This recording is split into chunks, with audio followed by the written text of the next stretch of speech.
Mesdames et messieurs, bonjour et bienvenue dans cette autre édition de votre émission Autant le dire. Il débarque sur les écrans au début des années 2000.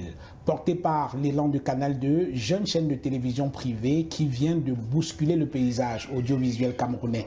Les films et séries tournés par sa troupe, les déballeurs, s'imposent très vite comme des rituels du samedi soir. Le jeu des acteurs est souvent approximatif, la technique bancale et l'intrigue parfois racoleuse. Mais peu importe, ces séries réussissent à captiver et fédérer des foules de téléspectateurs et à combler le vide laissé par la CRTV, la télévision publique, dont le contenu lourd et très institutionnel rebute le public.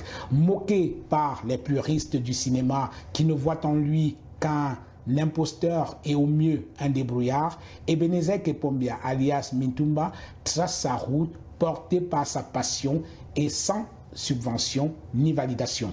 2 décennies plus tard, Ebenezer Kepombia s'est imposé à la table des plus grands cinéastes camerounais. Ses films sont cultes. Foyer polygamique, Ennemi intime, Madame Monsieur, etc. Ses acteurs sont de véritables superstars au Cameroun et ailleurs. Mais comment a-t-il réussi à transformer le mépris en admiration? Ebenezer Kepombia ou l'histoire d'un outsider devenu icône, nous en parlerons dans cette émission. Merci de rester fidèle à Naya TV. Merci de regarder Autant le dire.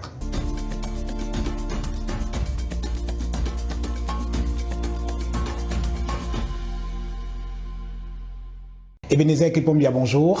Bonjour Jean-Bruno. Merci d'avoir accepté l'invitation de Naya TV. Alors vous êtes acteur, réalisateur, scénariste et producteur. Ce sont tous des métiers distincts du cinéma. Alors finalement, lequel préférez-vous? Il n'y a aucune préférence. Oui.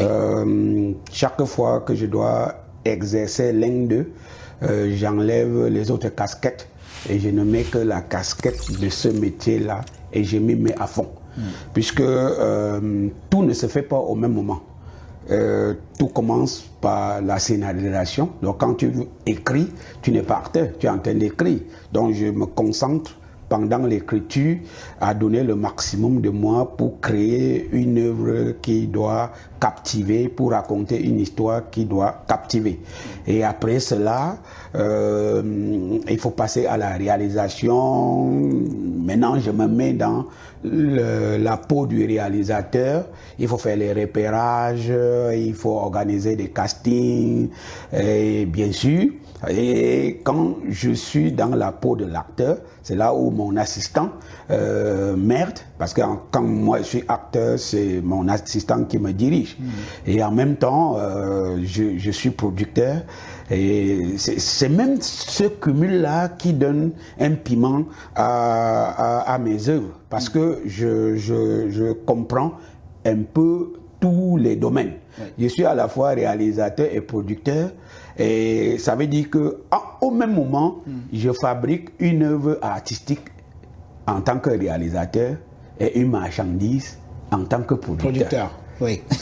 Alors, mais finalement, lorsque vous sortez de chacune de vos productions, vous devez être brûlé, hein? Ah oui, je suis toujours éreinté quand je sors d'une production parce que ça m'amuse énormément. Oui. Déjà, écrire, c'est beaucoup d'énergie, beaucoup de temps. Et c'est d'ailleurs pour ça que de moins en moins, j'écris, je me fais assister. Il y a des œuvres que je commande à d'autres scénaristes. Il y a certaines que je coécris avec d'autres scénaristes. Soit je fais le scénario, ils font les dialogues. C'est pour alléger non seulement la tâche, et aussi pour avoir d'autres sensibilités, d'autres visions de la société. Voilà, ça permet de diversifier. Alors vous êtes en ce moment en vacances justement après avoir fini le tournage de votre dernière série qui est en ce moment diffusée sur A+. Alors comment ça s'est passé le tournage de cette dernière série là? Un peu comme les autres, parce que c'est une production qui nous a pris presque 5 mois, la production. On a eu une pré-production aussi qui a duré presque 6 mois. parce que une bonne production ne réussit que s'il y a eu une bonne pré-production. Oui. Il faut faire les repérages, il faut faire les costumes, il faut organiser des castings, il faut faire des répétitions. Ça prend énormément du temps. Donc, et surtout que cette série était particulière dans la mesure où elle a un casting de 5 nationalités. Ah donc, oui. C'est-à-dire que vous ne vous êtes plus contenté simplement des acteurs camerounais, vous êtes allé chercher ailleurs. Oui, vous savez, depuis... Alors, rappelons quand même le titre du... Révélation scandaleuse. Voilà. Révélation scandaleuse, c'est ma toute dernière production. Voilà, dans laquelle on a 5 nationalités. On a le Cameroun en premier lieu, et on a la Côte d'Ivoire, on a la République démocratique du Congo, on a le Gabon et on a le Bénin. Oui. Alors, pourquoi vous êtes senti... presque obligé d'aller chercher ces nationalités-là? C'est quoi? C'est que vous vous positionnez désormais comme un cinéaste plus panafricain que camerounais? Oui. Vous savez, depuis 2012, mes œuvres sont sorties du Cameroun. Oui. On a commencé à diffuser mes œuvres au Mali, après le Bénin, Burkina Faso, Côte d'Ivoire, et j'étais populaire dans tous ces pays. Oui. Du coup, les citoyens de ces pays ne me voyaient pas comme un Camerounais, c'est-à-dire chacun me voit comme quelqu'un avec lequel il peut travailler, puisqu'il me voit chaque jour dans sa télévision. Oui. Et ça, c'était pour satisfaire mon audience, pour satisfaire ceux qui regardaient mes œuvres, d'une part. D'autre part, c'est des stratégies de marketing. Vous savez, quand vous faites une œuvre avec des acteurs venus d'ailleurs, oui, cela contribue à faire la promotion de cette œuvre dans ces pays-là. Et ça donne une plus-value aussi à la marchandise que vous fabriquez. Oui. Le prix d'une œuvre que je ne tourne qu'avec les Camerounais est différent d'une œuvre que je tourne avec des acteurs venus un peu de partout. Oui. Voilà, il faut le calculer.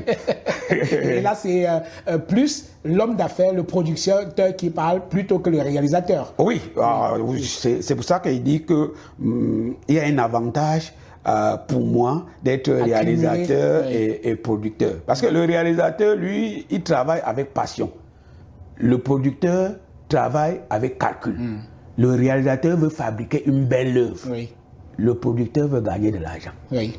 Alors, donc, pour gagner de l'argent... Et vous cumulez? Oui, je cumule les deux, fort heureusement. Alors, et je rends grâce à Dieu pour ça, parce qu'il m'a donné ce don. Absolument. Et c'est vrai que je me suis formé, j'ai beaucoup travaillé pour ça, mais tout vient de Dieu. Oui. Alors, au-delà d'avoir intégré des acteurs qui viennent d'un peu partout en Afrique dans vos films, est-ce que dans ces différents pays-là, ils se retrouvent dans les problématiques que vous traitez dans vos films?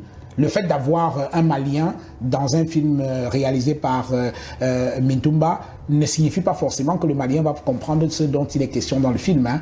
Est-ce qu'il se retrouve dans les problématiques que vous traitez? Déjà, mes problématiques concernent toute l'Afrique. Oui. Voilà, le Gabonais se retrouve dans les histoires que je raconte.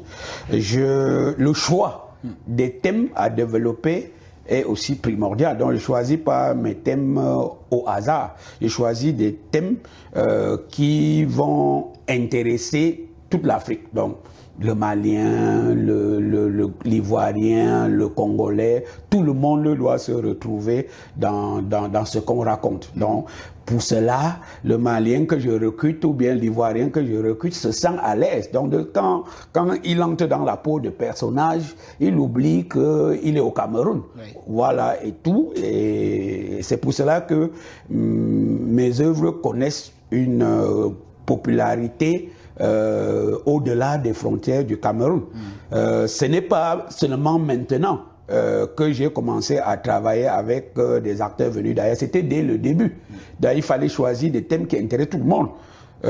Les foyers polygamiques, ennemis intimes, la belle-mère, cercle vicieux, étaient faits uniquement avec des acteurs camerounais, mais ces séries ont été diffusées partout dans les pays de l'Afrique francophone. Oui. Donc pour dire que le thème intéressait toute l'Afrique. Alors, vos films, on doit à la vérité de le dire, Ebenezer Kepombia, votre modestie dut-elle en souffrir, vos films ont révélé des superstars aujourd'hui au Cameroun. On ne présente plus Muriel Blanche, dont la popularité a dépassé les frontières du Cameroun. C'est une véritable diva aujourd'hui. On a Octavie Pondo, qui est une bonne actrice également, que vous avez révélée dans vos films. Il y a Emidani Basson, il y a Eshou, qui est un très très bon acteur, et également, il y en a pas mal d'autres. Et dans votre dernier film, Révélation scandaleuse, il y a Tatiana Matip, qui crève l'écran en ce moment. Alors, comment vous les trouvez, vos différents acteurs? Parce que parfois, certains sont inconnus jusqu'à ce que vous les révéliez dans vos films. Parfois. Oui, déjà, beaucoup sont inconnus. Oui. Ben, il y en a aussi qui sont déjà connus. Oui. Quelqu'un comme Eshou était déjà un bon acteur. Les Eshou, les Tatiana Matip, toutes ces personnes étaient déjà connues, mais n'avaient pas la popularité qu'ils ont maintenant en travaillant avec moi. Ce n'est pas de la sorcellerie, c'est une grâce. Dieu m'a donné beaucoup de lumière pour me permettre de faire briller les autres.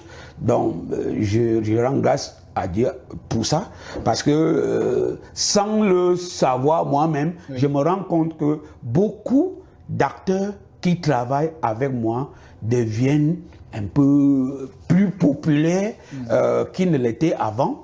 Il y a beaucoup de lumière en moi, donc je fais briller les gens. Alors, et justement, ce qu'on remarque avec ces stars, parce que jusque-là, le cinéma camerounais avait du mal à fabriquer des stars. On les voyait essentiellement comme des comédiens, voire des comiques, avec tout ce que cela peut avoir parfois de dévalorisant. Mais aujourd'hui, ce sont de véritables stars qui signent des contrats, qui réussissent au-delà des films, de faire autre chose après ça. Oui, c'est parce que il faut avoir une vision lorsqu'on veut faire ce métier. Quand je recrute les acteurs, je leur donne toujours des conseils de travailler sur leur image, de faire du branding. Parce que les œuvres dans lesquelles ces artistes travaillent leur donnent de la popularité. Mais derrière cette popularité, il faut développer des choses. C'est pour cela que il y a plein de comédiens qui ont travaillé avec moi, qui brillent et qui après deviennent des superstars ou bien de super entrepreneurs parce qu'ils ont pu saisir l'opportunité que leur a donné la popularité pour faire du business ou bien pour faire plein de choses. C'est ce que je conseille toujours à tous ceux qui travaillent avec moi et de travailler sur leur image. Il y en a qui deviennent des égéries. Oui, vous savez, de plus en plus, les comédiens deviennent des égéries, des marques nationales et même internationales. Donc, je pense que c'est... Ils sont même en train de doubler Quand on parlait d'artistes à l'époque, on voyait les musiciens. De plus en plus, on voit des acteurs de cinéma. Oui, je vais vous raconter des anecdotes. Quand on commençait ce métier, il y avait des événements où les artistes se retrouvaient, c'est-à-dire les comédiens, les musiciens, au même endroit.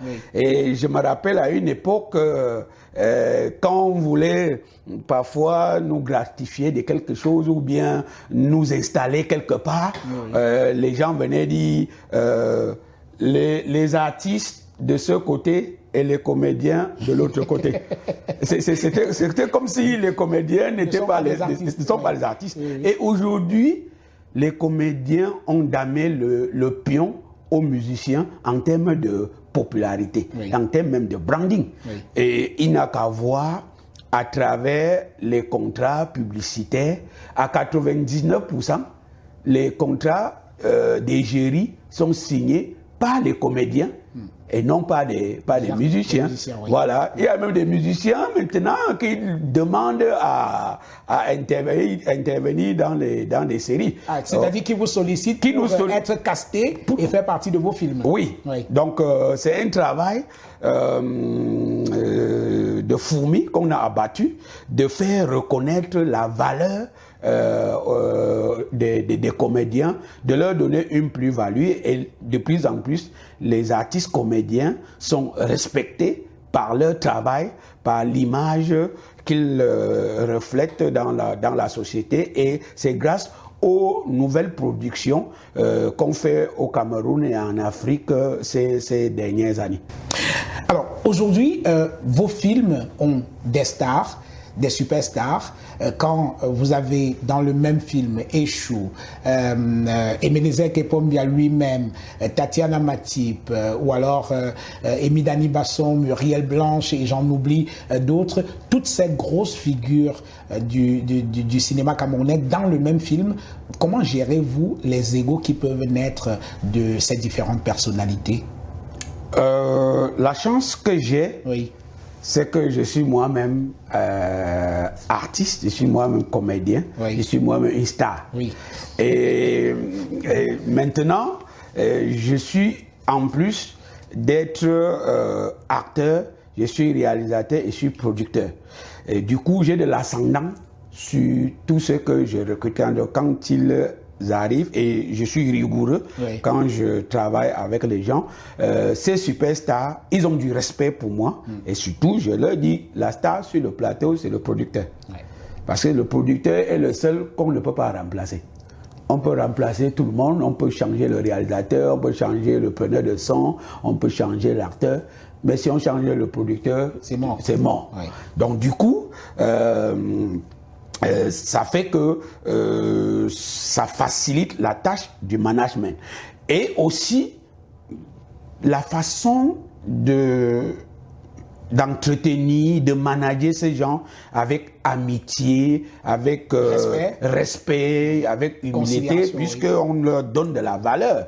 Ce n'est pas parce que c'est toi le producteur que tu vas martyriser les gens. Ce n'est pas parce que c'est toi le réalisateur que tu vas gronder les gens quand il ne faut pas et tout. C'est des êtres humains sur mon plateau, c'est la famille. Oui. Donc on travaille en famille, on essaie d'être rigoureux pour que la famille ne vienne pas empiéter sur la qualité du travail. Donc il faut de la rigueur. Donc c'est toute cette ambiance d'amitié, de familiarité et de rigueur qui contribue à ce qu'on manage ces stars-là sans gros problème. Sans casse, oui. Ouais, même les stars qui viennent des autres pays. Parce que les acteurs que je recrute qui viennent d'autres pays sont des méga stars dans leur pays. Et même des méga stars déjà au niveau d'Afrique. Donc quand ces stars arrivent sur mon plateau, elles ont beaucoup de respect pour moi, parce que mon travail a imposé du respect, et mon humilité, moi, je ne brutalise pas les gens, je ne monte pas sur mes égos pour dire que c'est moi le boss et tout. Donc on est les amis et on travaille tranquillement. Alors, la question qui tue... Ça va pas me tuer. Oui. Combien gagne un acteur qui joue dans un film de Mitumba? Ben, ça dépend. Oui. Je vais dire alors, une comme Muriel Blanche, qui est quand même le symbole. Non, je vais vous dire que chaque projet a son budget. Et il y a des critères pour fixer le cachet à un acteur. Le premier critère, c'est ton budget de production. Ça veut dire que pour cette production, j'ai un budget de 20 millions. C'est un exemple. Donc, et je dois dispatcher ces 20 millions. J'ai dit, peut-être 5 millions, c'est pour payer les acteurs, 5 millions, c'est pour payer les techniciens, 2 millions, c'est pour faire les costumes, etc. Donc, et dans le budget réservé aux acteurs, on fait la répartition selon le travail que tu fais et selon ce que tu es. Donc, le critère, c'est le volume du travail que tu as à faire et la plus-value que tu as. Ça suppose quoi? quelqu'un peut travailler sur mon projet et avoir 100 000 Oui. et travailler pendant 10 jours, alors qu'il y a une autre personne qui peut travailler 5 jours et avoir toujours les mêmes 100 000. Oui. Pourquoi? Parce que celui qui travaille en 5 jours, au-delà de son travail, a une plus-value, a une image qu'il apporte en plus. Ouais. Qu'est-ce que tu apportes en plus? Donc ça, c'est des critères pour fixer le cachet. Le cachet, oui. Voilà. Oui. Alors, dans votre... on va avoir un chiffre quand même. C'est-à-dire que dans votre dernier film, par exemple, ou alors un film qui a beaucoup marché comme Madame, Monsieur, le plus gros cachet, c'était combien à peu près? Bah écoutez, il faut avoir l'accord des acteurs pour donner leur cachet. Oui. Non, j'ai pas dit donner le cachet de quelqu'un, mais à peu près. Oui. Donc, parce qu'il y a des gens qui regardent vos émissions, enfin vos films, et qui ont envie de faire carrière dans cette affaire. Oui. Mais la question qu'ils se posent, c'est est-ce que ça donne l'argent? Oui, ça donne de l'argent parce que... Donc quelqu'un peut vivre avec ça? Quelqu'un peut vivre, un acteur peut vivre de ça. Parce qu'on ne voit que les femmes, elles non, sont écoutez, là-dedans, alors que les hommes, ils le sont un peu moins. Ils jouent dans les mêmes films, mais les filles paraissent plus aisées que les garçons. Donc, finalement, la question, elle a tout son sens. Ça donne l'argent. L'actorat est une profession libérale. Oui. Du coup, les gens ne travaillent pas en temps plein. Oui. Vous ne pouvez pas travailler 10 jours, 1 mois par an et espérer vivre de ce travail-là pendant 1 an. Oui. Vous comprenez? Oui. Donc, l'acteur ne peut vivre de l'art que s'il y a une multitude de projets. Oui. Quand il finit avec Mitumba, il va travailler avec Blaise Option, il va travailler avec Manon Lab, il va travailler avec Franck Veilly en Côte d'Ivoire. Et s'il multiplie les projets comme ça, il peut vivre de son art. Absolument. Parce que sur un projet, les acteurs touchent des millions. Oui. Vous comprenez? Voilà. Mais si tu touches 1, 2, 3 millions sur un projet et qui t'a pris 2 mois ou 1 mois, et les 8 autres mois, tu ne fais rien, ce sera difficile de vivre de ton art. Oui. Voilà. Et maintenant, il y a des métiers où il y a des choses, des avantages connexes liés au jeu, au travail que tu fais dans le cinéma. C'est-à-dire que lorsqu'un acteur vient dans une série et qu'il devient populaire, il peut développer d'autres activités qui vont lui apporter de l'argent. Oui. Mais s'il faut... finalement, son travail d'acteur lui sert de tremplin pour d'autres activités. Oui, bien sûr. Donc, pour vivre uniquement du cinéma, il faut qu'un acteur multiplie les projets. Oui. Voilà. Parce qu'il y a des gens qui pensent que ces acteurs-là travaillent avec moi au quotidien. Alors que... qu'ils ont un salaire par mois. Qu'ils ont un salaire par mois et tout. J'ai dit que c'est une profession libérale, c'est comme l'avocature. Un avocat gagne un marché, un procès et tout, et il a, comment on appelle encore? Ses honoraires et tout, mais si après il n'a pas d'autres affaires, ça ne marche pas. Plus il a des affaires, plus il gagne de l'argent. Plus un acteur travaille sur les projets, plus il gagne de l'argent. Donc, et la difficulté au Cameroun, c'est qu'il y a peu de projets. Du coup, il est difficile de vivre de son art quand il n'y a pas une multitude de productions. Alors, quand on regarde les films que vous avez produits à vos débuts, et ce que vous produisez aujourd'hui, c'est le jour et la nuit. Au niveau de l'esthétique, c'était déjà pas mal à l'époque. Vous faisiez avec des bouts de chandelle comme ça là. Mais aujourd'hui, on voit des productions qui, d'un point de vue esthétique, c'est vraiment très très bien. La qualité technique, les acteurs, ainsi de suite. Il y a un effort réel. C'est-à-dire, il y a un monde qui sépare ce que vous faisiez avant et ce que vous faites aujourd'hui. Alors, la question qu'on a envie de se poser, c'est comment trouvez-vous les moyens pour produire ces films? Parce que cela demande énormément d'argent. À l'époque, vous étiez obligé de vous débrouiller, mais aujourd'hui, vous faites des vraies productions.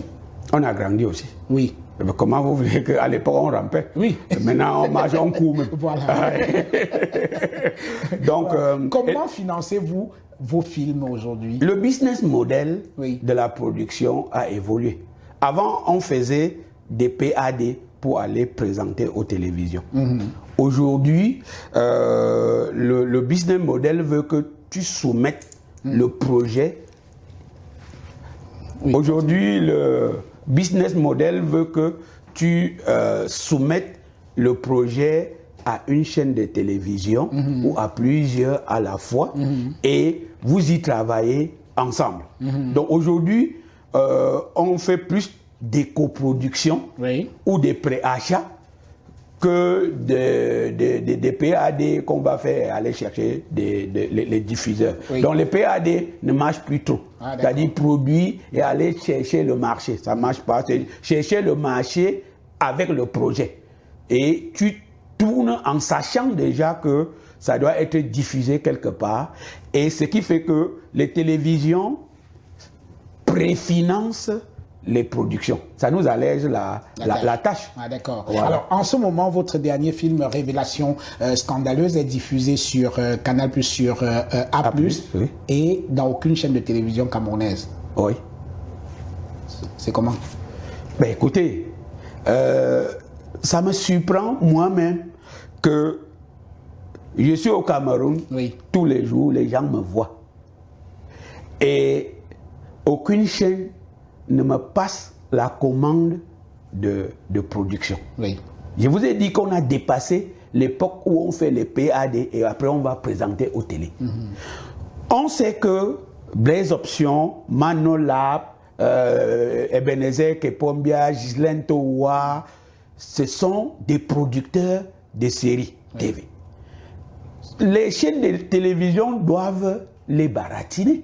C'est des contenus qu'on recherche et de l'exclusivité qu'on recherche. Si aujourd'hui, les chaînes partaient d'ailleurs pour me passer une commande de production et qu'à côté de moi, comme je l'ai dit un jour, on ne même bipé, on ne me bipe pas.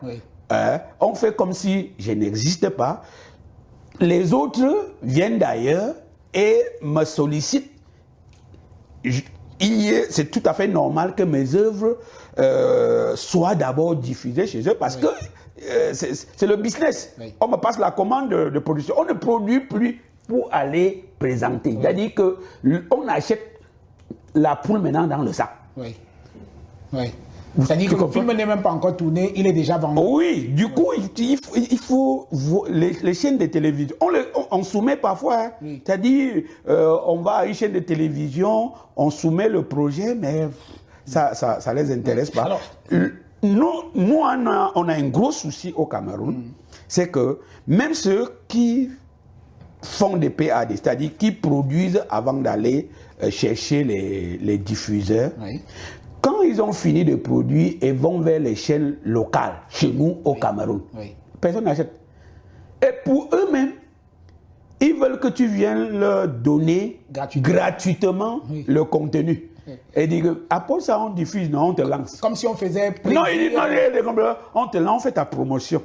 C'est-à-dire, dans l'esprit des patrons de médias, des patrons de médias, on se comporte encore comme à l'époque de la musique, où un producteur de musique va venir payer la promotion de l'œuvre sur une chaîne ou à une radio.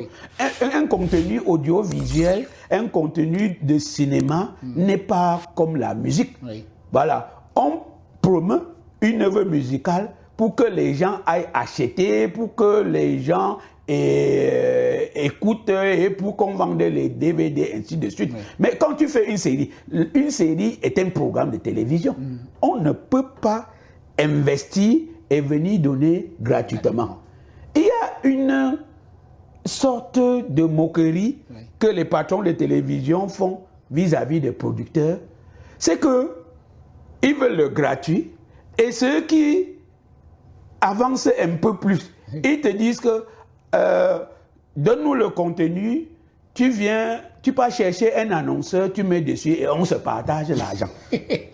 C'est curieux. C'est comme si... C'est une arnaque. Hein, c'est même une insulte au-delà de l'arnaque. C'est une insulte que quelqu'un produit une série, quelqu'un fait un contenu dont tu as besoin pour ton audience et que, au lieu d'acheter, tu lui dis d'aller chercher les annonceurs, comme si dans ta télévision, il n'y a pas un service commercial, un service marketing pour aller chercher. Normalement, les télévisions devraient, même s'ils veulent procéder par ce moyen, aller chercher des annonceurs, leur dire, venez mettre votre publicité dans ce contenu, et l'argent de l'annonceur permet de payer le producteur. C'est la télévision qui doit faire ça. Oui. Mais tu produis et on te demande d'aller encore sur le terrain pour chercher les annonceurs. Ça fait que chez nous, la plupart de nos séries ne sont pas diffusées sur nos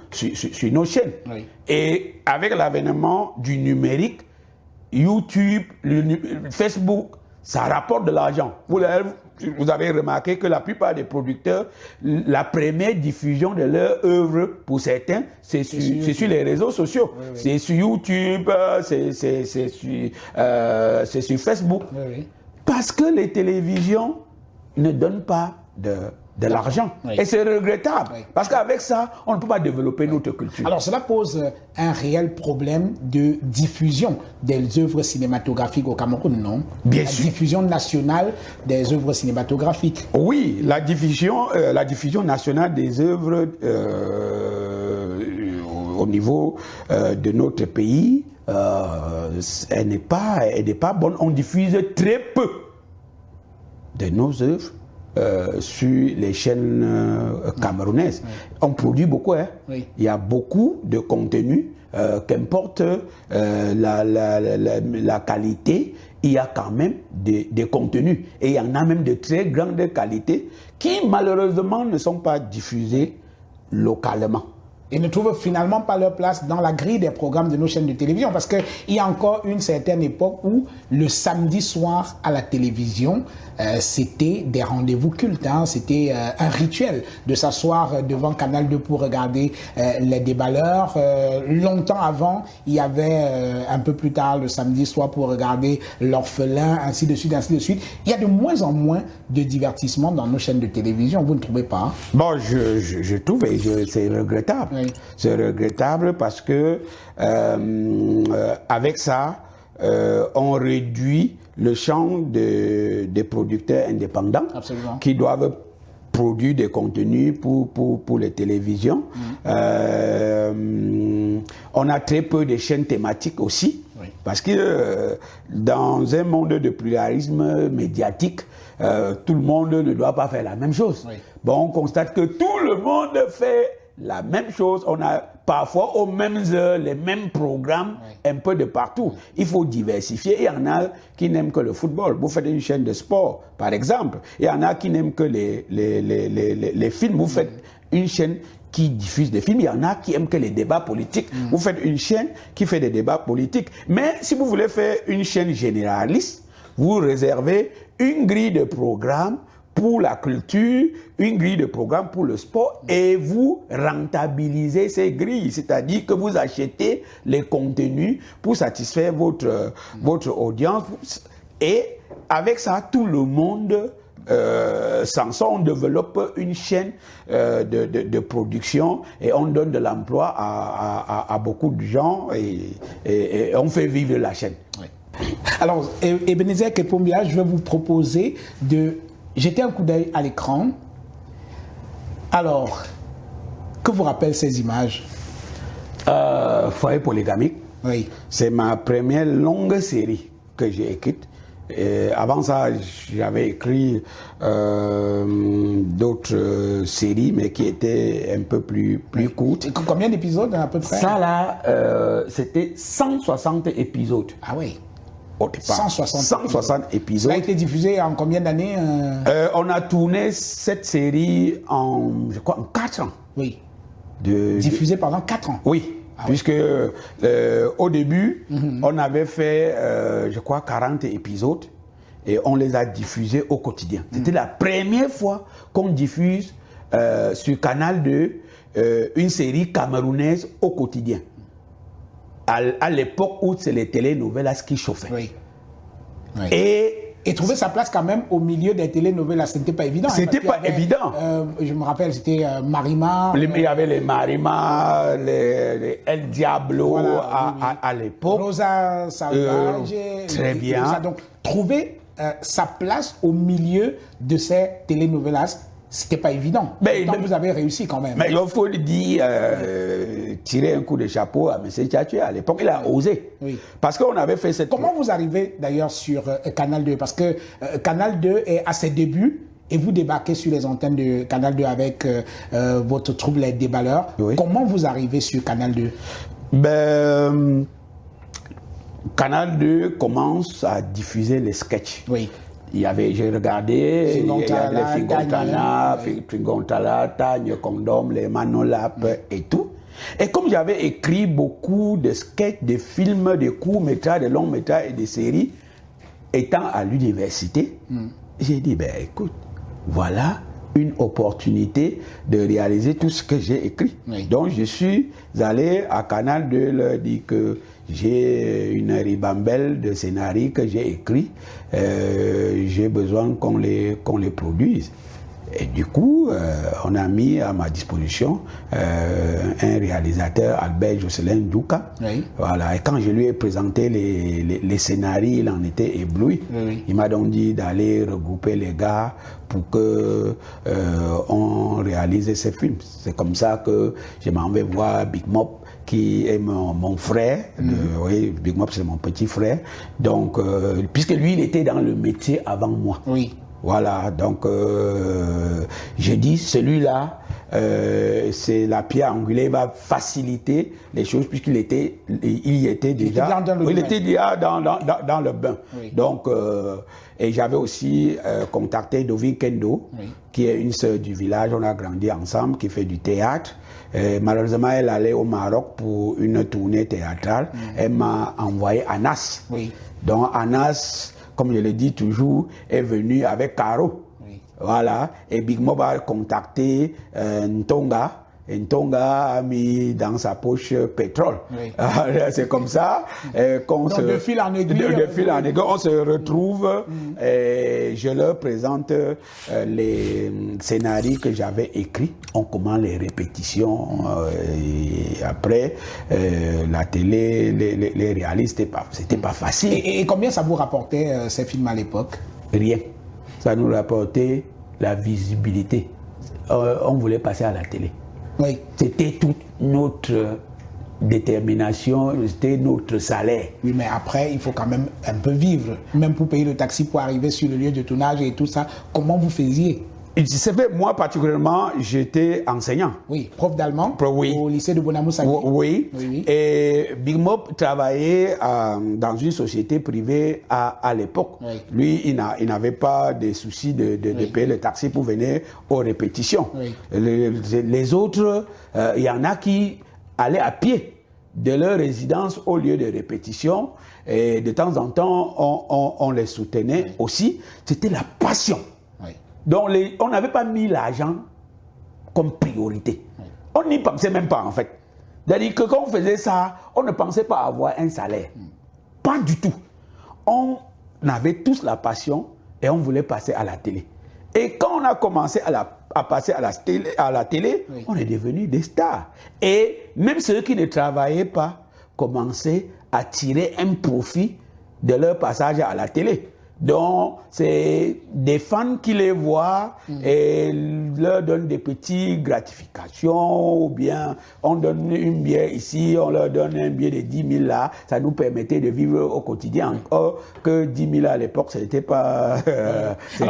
Donc, les débuts sont vraiment difficiles. Même sur le plan technique, vous tourniez pratiquement avec des caméscopes, c'était avec un outil technique rudimentaire. Hein? Bien sûr. Déjà qu'au début, nous-mêmes, on ne connaissait pas le matériel technique. C'est la télé. Moi, je suis autodidacte. Quand j'ai commencé ce métier, je ne savais qu'écrire. Et même ce que j'écrivais, ce n'était pas dans les techniques d'écriture. Dans les règles de l'art. Oui, vous comprenez? Ce n'était pas dans les règles de l'art parce que je ne maîtrisais pas. Oui. J'écrivais comme des romans. Donc, c'est à force de travailler, j'ai appris sur le tas et en donnant de l'importance à ce que je faisais et en développant une vision futuriste, j'ai donc commencé à me former progressivement et arriver à là où je suis aujourd'hui. Au début, c'était vraiment difficile. Oui. On ne maîtrisait rien.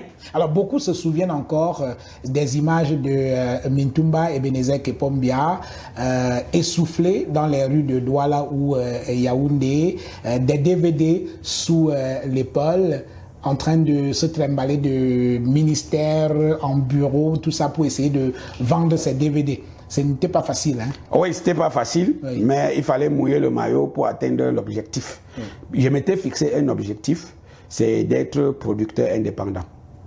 Et pour cela, il me fallait avoir les moyens. Alors, c'était quand même assez difficile. Qu'est-ce qui vous a fait croire que cette affaire va finir par porter?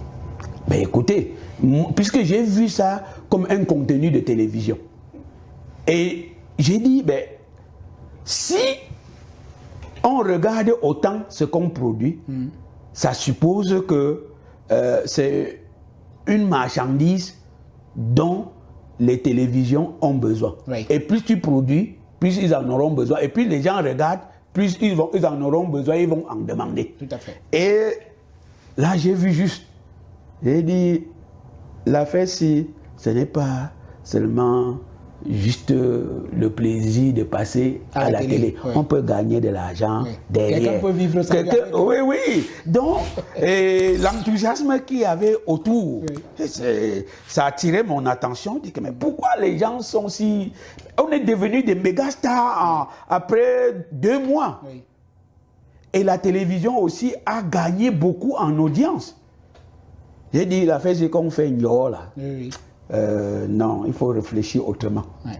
Donc, l'idée de produire moi-même et proposer aux chaînes de télévision, ça m'a donc animé et je n'avais aucun moyen. Ouais. Et il faut dire que vous devez quand même une fière chandelle à Canal 2, hein, qui a tout ça à ses tout débuts, qui vous fait confiance et qui à un moment donné, ai-je appris, vous me corrigerez si je me trompe, vous a salarié. Oui. Les acteurs des déballeurs. Oui. On a fait une vingtaine de films, vraiment sans avoir aucun franc. Oui. Et comme ça donnait beaucoup d'audience, beaucoup d'importance à la télé, le PDG de Canal 2, M. Tchatché, nous a appelé un matin et dit que, bon, à partir de maintenant, je fais de vous des employés. On était donc des salariés à Canal 2. Oui. Voilà. Mais jusque-là, ça ne m'a pas satisfait au bout de 2-3 ans. Oui. J'ai dit que le salaire, là, ça m'endort. Oui. Il faut passer à une étape supérieure. Quand tu ne te réinventes pas dans un métier, tu stagnes. Ce n'est pas parce qu'on te donne un salaire que tu dois cesser d'être ambitieux. Donc, c'est mon ambition qui m'a amené là où je suis. Je me suis dit, ben, la télé, qu'est-ce qu'elle faisait? Elle nous envoyait un caméraman, un monteur et tout. Il ne donnait que le matériel logistique pour tourner. C'est moi qui écrivais. Et tout, à 99%, les films faits par les déballeurs étaient écrits par moi. Et l'autre, c'est Félix Fagna-Souka qui a écrit quelques-uns des films tournés par les déballeurs. J'ai trouvé que j'apportais trop pour ne mériter que ce salaire-là. Du coup, je pouvais produire de moi-même et gagner plus. Oui. Et je n'avais pas les moyens de produire de moi-même. J'ai donc demandé à M. Tchatché qui me permette de vendre les DVD des films qu'il a diffusés à l'antenne. Et alors, c'est comme ça. Il a accepté. Il a accepté. Et vous avez non seulement vendu les films dans les ministères un peu partout, mais vous êtes même sorti du Cameroun pour les vendre à l'étranger. Je suis parti de Douala jusqu'à N'Djamena pour vendre les DVD. C'est-à-dire, je quitte Douala, je vais à Yaoundé. Je passe une semaine. Après une semaine, je prends le train pour Ngaoundéré. J'arrive à Ngaoundéré, je fais une semaine. De Ngaoundéré, je monte à Maroua, de Maroua, d'Agarwa, de Garwa, Maroua. J'avance à Kousséri jusqu'à N'Djamena. C'est-à-dire, je partais avec des cartons de DVD. Donc, je sortais comme ça avec 5000 DVD et je revenais au bout d'un mois ou de 2 mois et les ayant tous vendus. Oui. Voilà. Alors les gens achetaient parce qu'ils en avaient besoin ou alors ils avaient pitié d'un type qui débarque dans un bureau tout couvert de sueur et tout ça. Tout ça à la fois.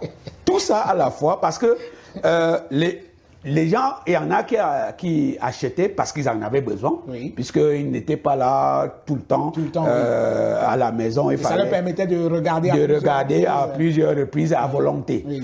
Il y en a qui achetaient pour nous encourager. Oui. Ce qui fait que beaucoup ont acheté à plus de la valeur marchande du DVD. On vendait le DVD à l'époque à 1000 francs. Oui. Il y en a qui achetaient à 2000, d'autres à 5000. Il y a des gens qui m'ont acheté le DVD à 500 000. Un DVD. Un DVD. Oui. Donc ça, c'est une manière d'encourager. Ça, c'était une manière oui. de soutenir, oui. d'encourager. Donc, et ça nous a beaucoup aidé. Je l'ai toujours dit, le feu ministre Kodok oui. m'a acheté un DVD à 3 millions. Attendez, un DVD à 3 millions? Oui. Ben, je ne sais pas si on va dire acheter. Il m'a encouragé. Je suis arrivé au ministère de l'Agriculture à l'époque. Oui, oui. Je ne savais même pas où j'étais. Parce que quand moi, je sortais vendre mes DVD, je partais, je vois un bâtiment jambes. Là où vos pieds vous allez. Oui, là où je vois les jambes, oui. je fonce. Et j'ai vendu les DVD dans son secrétariat. Les gens criaient partout, Mitumba, Mitumba. Et j'ai fini de vendre dans son secrétariat, je descends. Pendant que je descends, on me dit, le ministre veut te voir. Il dit, quel ministre? On te dit, mais tu es dans quel ministère? Il dit que je ne sais pas, tu es dans quel ministère? On dit que le ministre de l'Agriculture veut te voir. J'arrive dans le bureau, je vois le ministre Kodok. Il dit, Mitumba est là? Je dis que je ne suis pas à Bassa.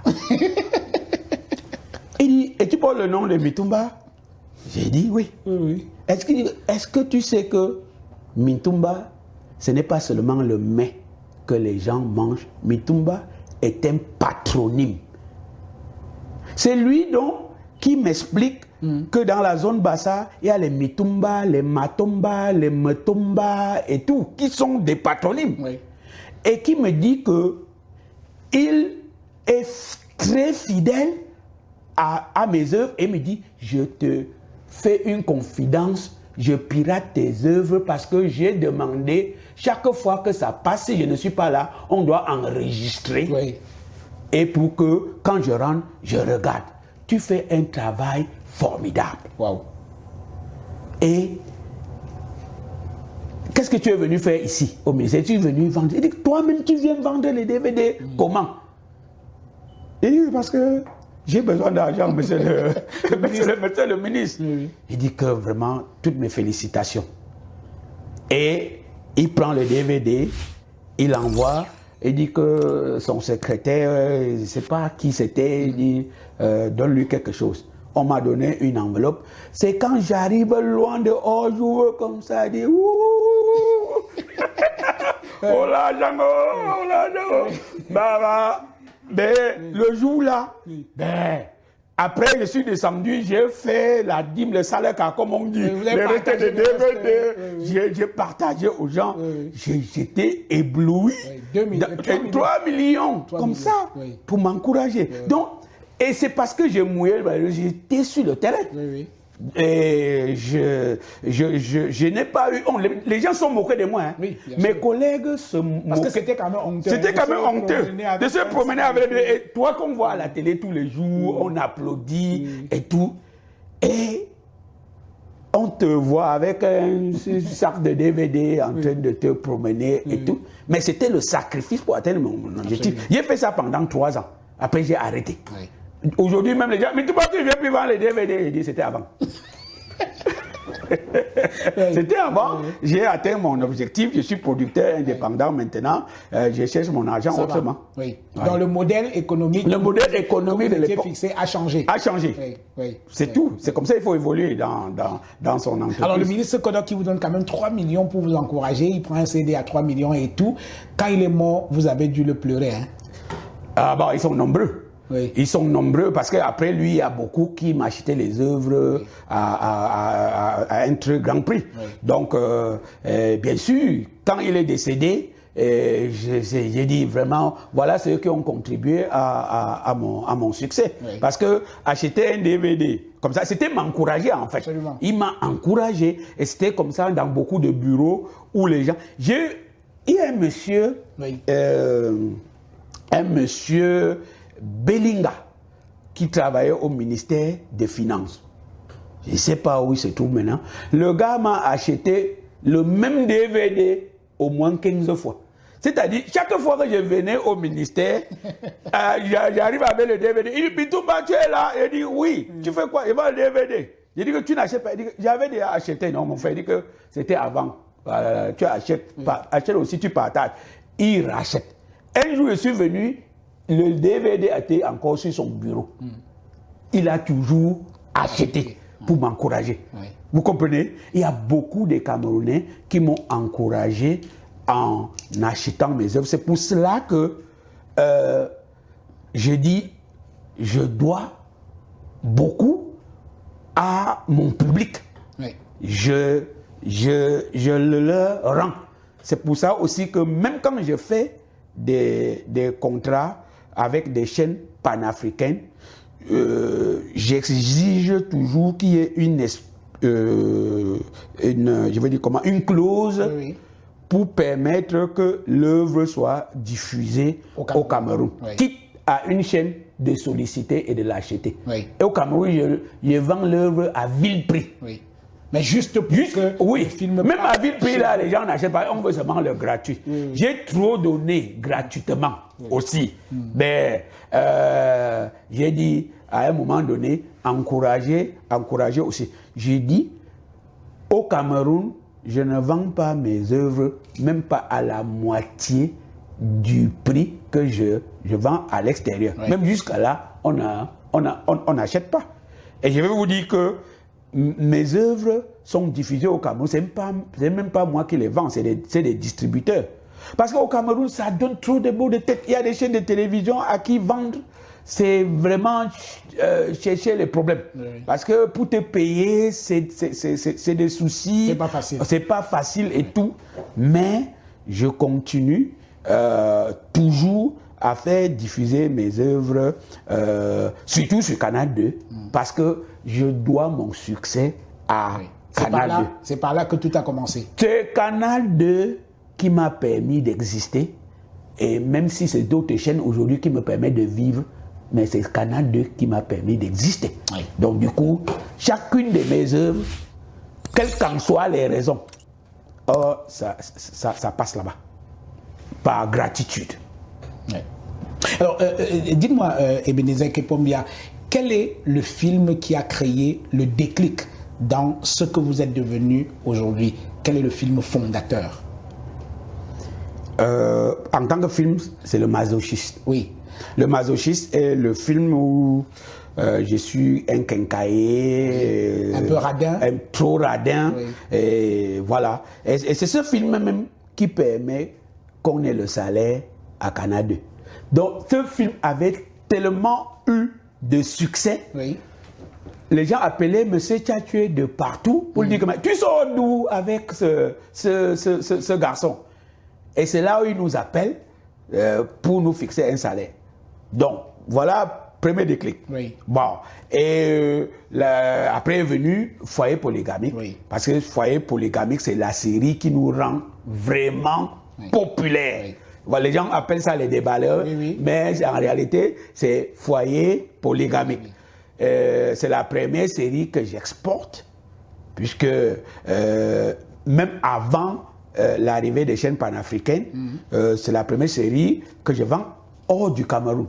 Déjà qu'au Cameroun, je ne vendais pas, ça ne passait que sur Canal 2. Donc là, je l'ai vendu. Et la première chaîne qui m'achète une œuvre en dehors du Cameroun, c'est Africable. Ah oui, Africable, oui. Qui Oui. est basé au Mali, je Qui est crois. basé au Mali. Oui, Africable. oui. Après, est venu ORTM au Mali, la RTI, et la RTB, les chaînes burkinabées, et tout. Foyer Polygamique a été diffusé un peu de partout. Il y a des chaînes qui l'ont diffusé même 2 fois, dont la RTI. Oui.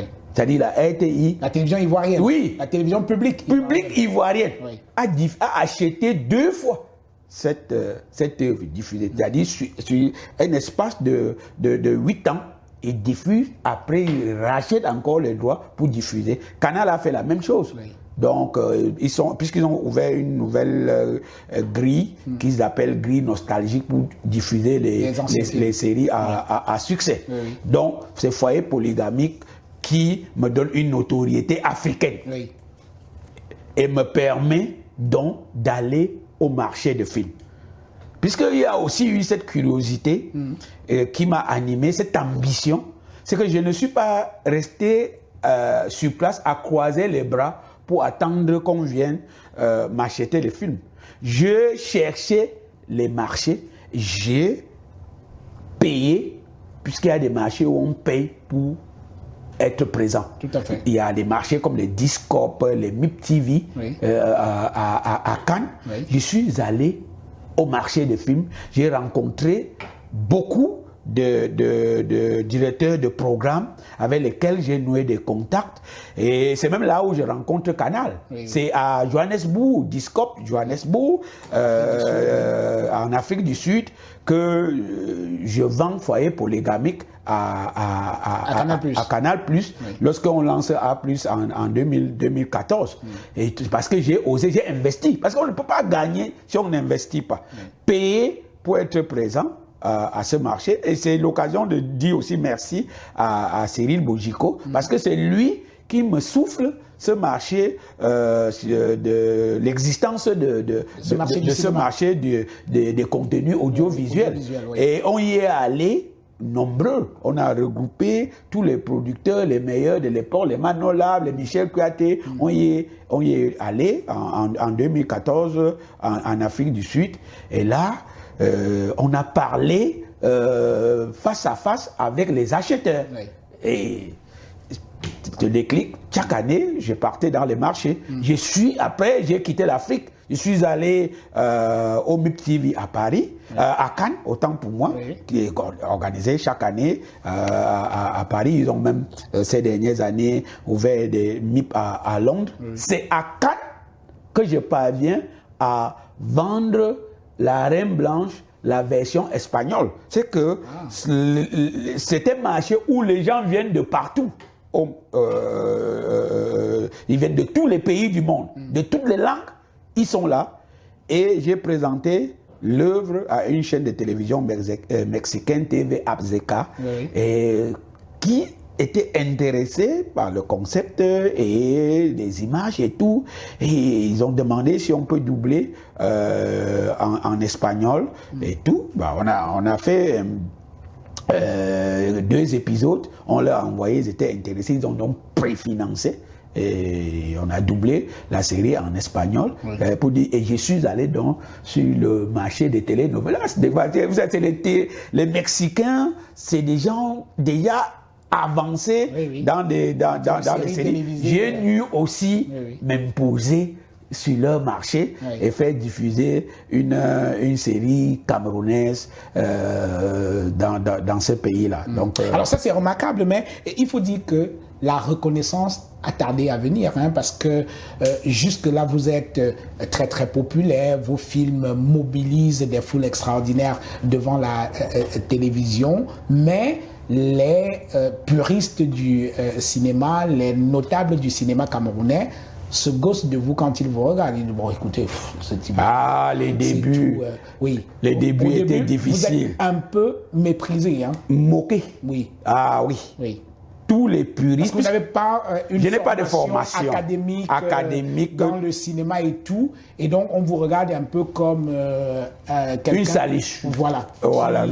Qui ne fait pas le cinéma dans les règles de l'art. Oui. Et on m'insultait, on me vilipendait, on me prenait comme quelqu'un qui vient détruire le métier. Cinéma, on m'a découragé même. Donc si je n'étais pas ambitieux, je devais abandonner. Parce qu'on m'a trop insulté. Je me rappelle à une réunion de cinéastes à Yaoundé, on a refusé de me donner la parole. On dit, monsieur, ici c'est pas la boue. Il faut laisser le métier là à ceux qui ont appris à le faire. Je suis rentré, frustré, mais déterminé à dire je vais me former et avancer. Et aujourd'hui, beaucoup de ceux qui m'insultaient me supplient pour travailler avec moi. Oui. Ça, c'est une joie personnelle. Quelle a été votre recette, la recette du succès, selon Mintumba? Le travail, l'abnégation, la détermination. Oui. Oui. J'étais enragé. C'est-à-dire, je dois réussir à tout prix par le travail. Oui.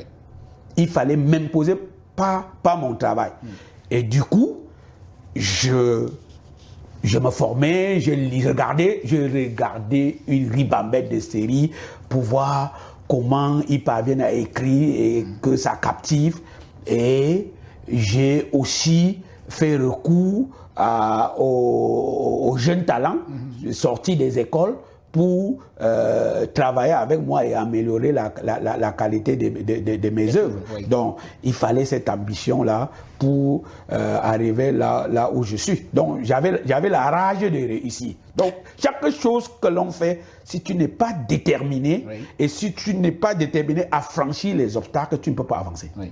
Alors, il fallait avoir franchement une grosse rage pour pouvoir continuer à avancer, parce que vous n'étiez pas quand même n'importe qui, vous étiez professeur de lycée, professeur d'allemand. Peut-être que si vous étiez resté enseignant aujourd'hui, vous seriez même proviseur quelque part. Hein? Oui, bien, mais je ne sais pas, tu sais, c'est des nominations. Est-ce qu'à un moment donné, vous vous êtes pas dit, mais pourquoi je me casse la tête alors que j'ai une carrière de fonctionnaire, d'enseignant, je peux me battre comme tout le monde pour devenir, vous auriez fini même censeur. Toi aussi. Ben, est-ce que le Cameroun aujourd'hui oui, est tel que on a clochardisé le métier de l'enseignant et ça me pince oui, vraiment au fond de moi parce que c'était mon métier de rêve. Oui. Voilà. Donc, j'ai pas de regret au vu de ce que sont les enseignants aujourd'hui, oui, d'avoir abandonné. Je dis même que Dieu m'a sauvé. oui. Voilà, et mon travail aussi, puisque j'ai des prédispositions d'artiste, Oui. J'ai pu déceler en moi mon vrai génie professionnel. Oui. C'est aussi que dans la vie, il y a des métiers qu'on veut faire par passion, mais en réalité, ce n'est pas votre route que Dieu a créée. Oui. Lorsque tu parviens à trouver une route tracée par Dieu, tu avances sans souci. Donc, c'est l'occasion pour moi de demander à ce qu'on donne de la valeur aux enseignants. Oui. Parce que l'éducation, c'est le socle du développement. Et c'est eux qui font tout. Tout le monde passe par les enseignants. L'éducation. Oui. Par l'éducation. Oui. Mais ils sont clochardisés, mal payés. C'est vrai qu'on paye tout le monde mal. Hein. Oui. Ce n'est pas que les enseignants. Oui. Mais c'est un secteur qu'il faut quand même valoriser. Il devait avoir un statut particulier. Oui. Et bon... et je leur dis merci de continuer malgré les conditions difficiles à former le Cameroun et à former les Camerounais.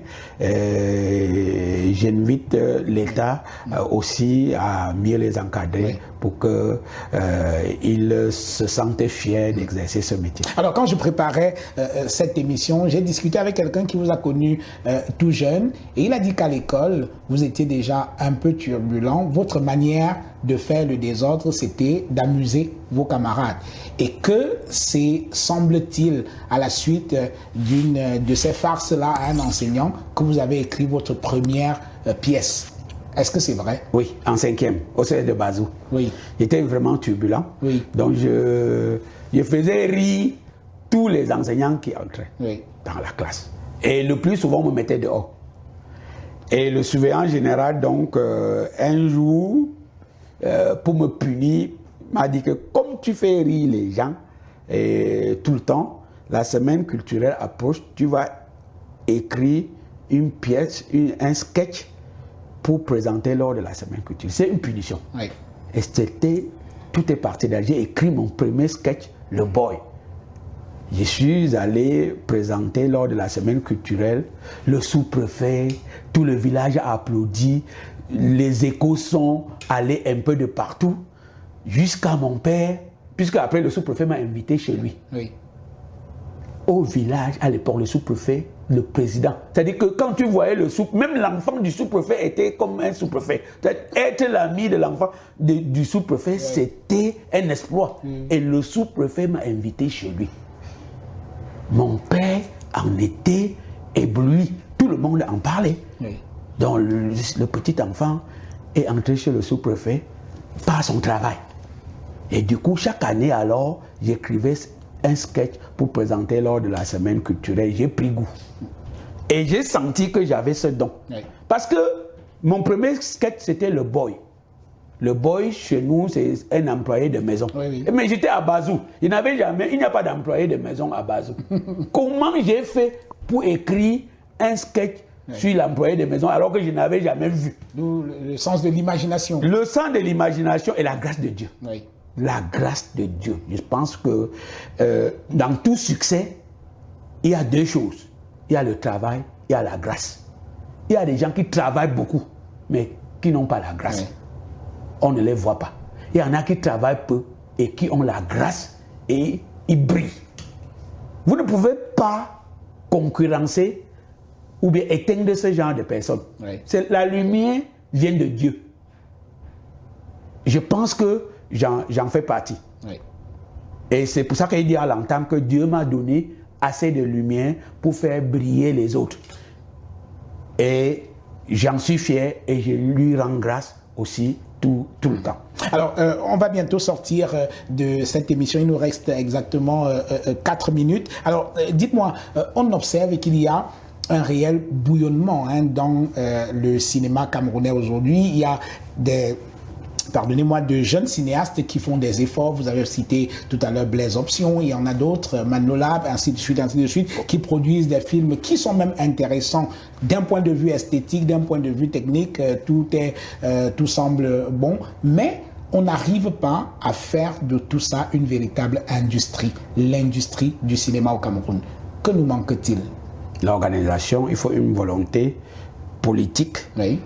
Pour organiser le secteur. Oui. Ça va venir du gouvernement. Oui. Ce n'est pas toujours l'argent qu'on demande au gouvernement. C'est quoi? C'est des lois pour faciliter l'immersion de cette activité.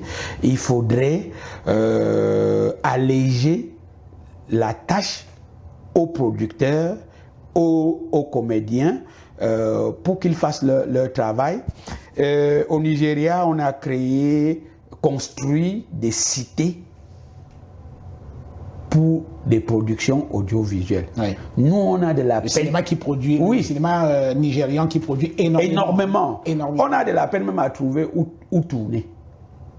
Des maisons, puisqu'on tourne encore dans le décor naturel. Oui. On ne tourne pas comme les Américains dans un studio. Non, on tourne dans le décor naturel. On ne les trouve pas. Tu demandes la maison à quelqu'un, même pour louer. Il ne te loue pas sa maison. Et je me rappelle que j'ai pris la maison de quelqu'un un jour pour faire un film. Et on a tourné 2 jours. Le 3e jour, on devait tourner une scène de deuil. Dès qu'on a commencé de pleurer, il a dit « Arrêtez tout !» Ça ne fait pas 3 jours. On m'a accusé d'avoir tué quelqu'un. Vous venez encore faire le deuil chez moi. Et on dirait que c'est le film. Il dit non. Vous allez payer combien? Allez continuer ailleurs.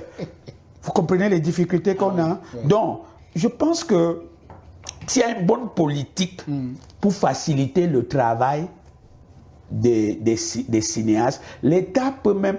Ça existait avant. On avait des matériels cinématographiques payés par l'État et les cinéastes n'avaient qu'à donner une modique somme pour entrer en possession de ces matériels de pointe et travailler. Voilà. Donc, c'est des petites facilités que l'État peut créer pour permettre aux producteurs de faire les œuvres et surtout imposer aux télévisions locales d'acheter les contenus oui. et de diffuser les contenus camerounais oui. et de veiller dessus. Il y a une loi dessus, oui. que c'est 70%. Oui, oui. Mais ce n'est pas appliqué. Ce n'est pas respecté. C'est oui. pas respecté et du coup, tout va dans un désordre et ce désordre ne contribue pas à faire émerger vraiment l'industrie. Quels sont vos projets aujourd'hui? Écoutez, je voudrais déjà encadrer les jeunes parce que l'avenir appartient aux jeunes. Il faudrait que qu'il y ait des gens qui puissent nous remplacer demain. Oui. Et pour cela, il faut les former, il faut travailler avec, il faut leur montrer la voie. Oui. Voilà. C'est pour ça que depuis Madame, Monsieur, je travaille avec une équipe jeune pour que, après moi, le cinéma, la production audiovisuelle continue. Je partage mon expérience à qui vient me voir. C'est-à-dire, celui qui vient me voir, je lui dis voici ce qu'il faut faire pour avancer. Et j'ambitionne maintenant faire des productions au-delà du continent. Parce que au début, mon ambition était le Cameroun. Oui. Après, je suis monté au niveau africain. Oui. Maintenant, je vais faire des productions au niveau mondial. C'est-à-dire que faire une production à partir de Paris, à partir de Montréal, à partir de Washington et regrouper à la fois des talents africains de la diaspora et les talents africains de l'Afrique et les gens d'autres pays autres que ceux du continent africain. Oui. Voilà. Vous avez des grandes ambitions, hein? Qui ne rêve pas ne peut pas avancer. Il faut rêver sa vie pour pouvoir vivre ses rêves. Ebenezer Kepombia Mintumba, merci. Merci aussi Jean-Bruno de m'avoir invité. C'était un moment convivial. Ça fait toujours du bien d'être avec quelqu'un intelligent et qui maîtrise la culture et qui travaille à ce que la culture se développe. Merci pour tout ce que tu fais aussi, pour que nous autres, on continue de vivre et qu'on fasse connaître nos œuvres un peu de partout. Ouais. Merci, mesdames et messieurs, merci d'avoir regardé cette autre édition de votre émission Autant le dit. Je vous donne rendez-vous la semaine prochaine avec un autre invité et ce sera avec le même plaisir.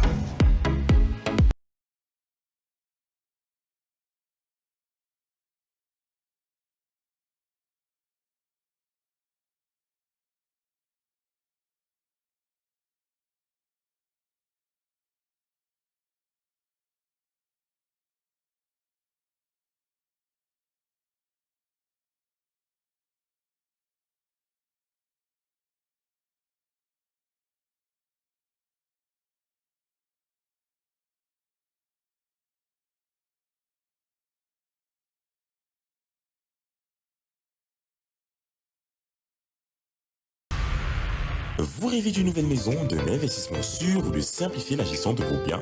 Mapiol est la solution. Grâce à nos services adaptés à vos besoins, Mapiol vous accompagne à chaque étape de votre projet immobilier. Mapiol, c'est aussi la plateforme immobilière entièrement digitale qui s'adapte à vos préférences et à vos sélections pour vous recommander des propriétés qui répondent le mieux à vos critères. Avec Mapiol, simplifiez-vous la vie en bénéficiant de nos différentes offres et services immobiliers, notamment l'achat, la vente, la construction, la location, le financement et l'investissement. Bénéficiez également d'un accompagnement juridique expert pour sécuriser vos transactions et déléguer la gestion de vos biens en toute confiance. Également, simplifiez vos démarches administratives grâce à notre expertise. Mapiol, c'est la solution globale, accessible et transparente à tous vos besoins immobiliers. Mapiol, l'immobilier